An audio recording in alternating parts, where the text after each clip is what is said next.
ಏನೇನ್ ಹೇಳ್ಬೇಕಂತೀನಿ ಎಲ್ಲಾರು ಹೇಳಿ ನನ್ ಬಾಯನ್ ಮಾತ ಕಸ್ಕೊಂಡಿದ್ರಿ. ಅದಕ್ಕೆ ದಯಮಾಡಿ ನಮ್ ಸಿಬ್ಬಂದಿ ಎಲ್ಲ ಚಲೋ ಐತಿ. ಈಗ AC ಸಾಹೇಬ್ರು ಕೂತ್ ಆದೇಶ ಮಾಡ್ತಾರೆ DSP ಅವ್ರು ಹ್ಞೂ ಅನ್ನಬೇಕು, ತಹಸೀಲ್ದಾರ್ ಮಾಡ್ತಾರ ಹ್ಞೂ ಅನ್ನಬೇಕು, ಮೇಲಾಧಿಕಾರಿಗಳು ಹ್ಞೂ ಅಂದಿಲ್ಲ ಅವ್ರು ನಡೆಯಂಗಿಲ್ತಮ್ಮ. ಈಗ ಅವ್ರು ಹೇಳಿದ್ರ ನಾ ಎಂದು ಮೀಟಿಂಗ್ ಅದು ಬರಾವಲ್ಲ. ಮುಂಜಾನೆ ಫೋನ್ ಮಾಡಿದ್ರು ಗುಂಡಿಗೆ ಸಹಿಸಲಪ್ಪ ಬಾ ಅನ್ನೋದು. ಅಂಜಿ ಓಡಿ ಬಂದ ನಾಳೆ ಎದರಾಗ ನನ್ ಶಿಕ್ಷಾರ ಹೇಳ್ತು. ನಮಗ ಸಂಸಾರ ಸಾಕಾಗ್ಯಾವ.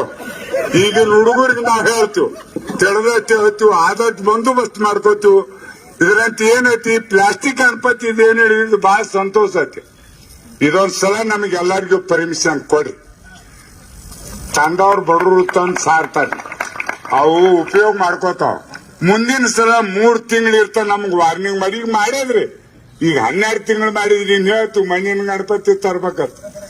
ಈಗ ಮಾಡಿದ್ರಿ ಅಂದ್ರ ಬಡವರಿಗೆ ಮಾರ್ಕೊಂತ ಹೊಡಿ ತುಂಬ್ಕೋತಾವ, ಅವ್ರಿಗೆ ಲುಕ್ಸಾನ್ ಆಕತಿ.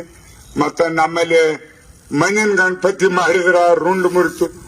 ಒಮ್ಮೆ ಏರ್ತಿದ್ದಾಗ ನನ್ನ ರುಂಡ್ ಮುರಿತೀರಿ ನಮ್ಮ ಅಪ್ಪ ಸಾತ. ಹೌದ್ರಿ, 5ನೇ ಇದ್ದಾಗ ಕೈ ಹಾರ್ತ ನನ್ನ ಕಾರ್ ಗಾಡಿ ಕೂಡ್ಸಾಗ ಎಕ್ಸ್ಟೆಂಟ್ ಆತ. ಗಣಪತಿ ಎಲ್ಲಿದ ರುಂಡ ತಂದ ಹೆಚ್ಚು ಅವ್ನ ಗಣಪತಿ ಮಾಡ್ಯಾರ ಕೆಟ್ಟ ಅಲ್ಲ, ಆದ್ರೆ ಅವನ್ ಸಂಶಯ ಕಾಡಕತೈತಿ ನಮಗ. ಈ ಪ್ಲಾಸ್ಟಿಕ್ ಮಾಡ್ಯಾರಲ್ಲ ಹೆಗಲ್ ಮೇಲೆ ಇಟ್ಕೊಂಡ್ ಕುಣಿದ್ರು ಅವ್ನು ಮುರಿಯಂಗಿಲ್ಲ.